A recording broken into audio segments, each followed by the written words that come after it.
ಎಲ್ರಿಗೂ ನಮಸ್ಕಾರ. ಇಂದಿನ ಒಂದು ವಿಡಿಯೋದಲ್ಲಿ ನಾನು ಕರ್ನಾಟಕದ ಪ್ರಮುಖ ನದಿಗಳು ಹಾಗೂ ಅವುಗಳು ಹರಿಯುವ ದಿಕ್ಕುಗಳಿಗನುಗುಣವಾಗಿ ಸೂತ್ರದ ಸಹಾಯದಿಂದ ಮಕ್ಕಳಿಗೆ ಹೇಗೆ ಸುಲಭವಾಗಿ ಕಲಿಸಬಹುದು ಅನ್ನೋದನ್ನು ತಿಳಿಸಿಕೊಡಲಿದ್ದೇನೆ. ಮೊದಲನೇದಾಗಿ ಪಶ್ಚಿಮಾಭಿಮುಖವಾಗಿ ಹರಿಯುವ ನದಿಗಳು. ಅಲ್ಲಿ 6 ಪ್ರಮುಖ ನದಿಗಳು ಬರ್ತವೆ. ಅದಕ್ಕೆ ಸೂತ್ರ ಅಂದರೆ ಅನೇಶ ಹೇಕಾಕ, ಅನೇಶ ಹೇಕಾಕ ಅನ್ನುವಂತಹ ಸೂತ್ರವನ್ನು ಹಾಕಿದ್ದೇನೆ. ಅ ಅಂದರೆ ಅಘನಾಶಿನಿ, ನೇ ಅಂದರೆ ನೇತ್ರಾವತಿ, ಶ ಅಂದರೆ ಶರಾವತಿ, ಹೇ ಅಂದರೆ ಹೇಮಾವತಿ, ಕಾ ಅಂದರೆ ಕಾಳಿ, ಕ ಅಂದರೆ ಕಪಿಲ.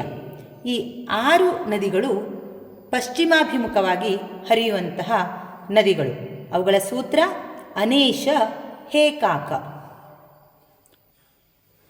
ಇನ್ನು ಪೂರ್ವಾಭಿಮುಖವಾಗಿ ಹರಿಯುವ ನದಿಗಳಿಗೆ ಇನ್ನೊಂದು ಸೂತ್ರವನ್ನು ಹಾಕಿದ್ದೇನೆ.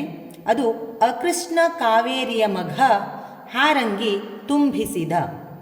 ಸೂತ್ರ ಅಕೃಷ್ಣ ಕಾವೇರಿಯ ಮಘ ಹಾರಂಗಿ ತುಂಬಿಸಿದ. ಅ ಅಂದರೆ ಅರ್ಕಾವತಿ, ಕೃ ಅಂದರೆ ಕೃಷ್ಣ, ಕ ಅಂದರೆ ಕಾವೇರಿ, ಮ ಅಂದರೆ ಮಲಪ್ರಭಾ, ಘ ಅಂದರೆ ಘಟಪ್ರಭಾ, ಹ ಹಾರಂಗಿ, ಇಲ್ಲಿ ಹಾರಂಗಿ ಅಂತಲೇ ತಗೊಂಡಿದ್ದೇನೆ. ಹಾಗೆ ತುಮ್ ಅಂದರೆ ತುಂಗಭದ್ರ, ಹಾಗೆ ಭೀ ಅಂದರೆ ಭೀಮ, ಇಲ್ಲಿ ತುಂಬಿಸಿದ. ಇದು ಸ್ವಲ್ಪ ಸೂತ್ರ ಚೆನ್ನಾಗಿರಲಿ ಅಂಥೇಳಿ ಆ ರೀತಿಯಲ್ಲಿ ತಗೊಂಡಿದ್ದೇವೆ.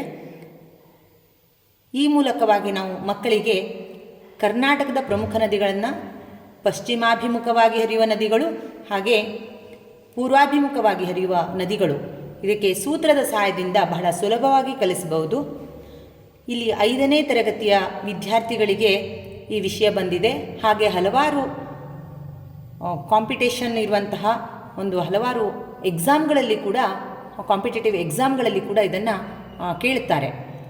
ಪೂರ್ವಾಭಿಮುಖವಾಗಿ ಹರಿಯುವ ನದಿಗಳು ಹಾಗೆ ಪಶ್ಚಿಮಾಭಿಮುಖವಾಗಿ ಹರಿಯುವ ನದಿಗಳ ಬಗ್ಗೆ ಕೇಳ್ತಾರೆ ಪ್ರಶ್ನೆಯನ್ನು. ಈ ವಿಡಿಯೋ ಭಾಳ ನಿಮಗೆ ಉಪಯೋಗ ಆಗಿದೆ ಅಂತಾದರೆ ಇದನ್ನು ಲೈಕ್ ಮಾಡಿ, ಶೇರ್ ಮಾಡಿ ಅಂಥೇಳಿ ಎಲ್ರಿಗೂ ವಂದನೆಯನ್ನು ತಿಳಿಸ್ತೇನೆ.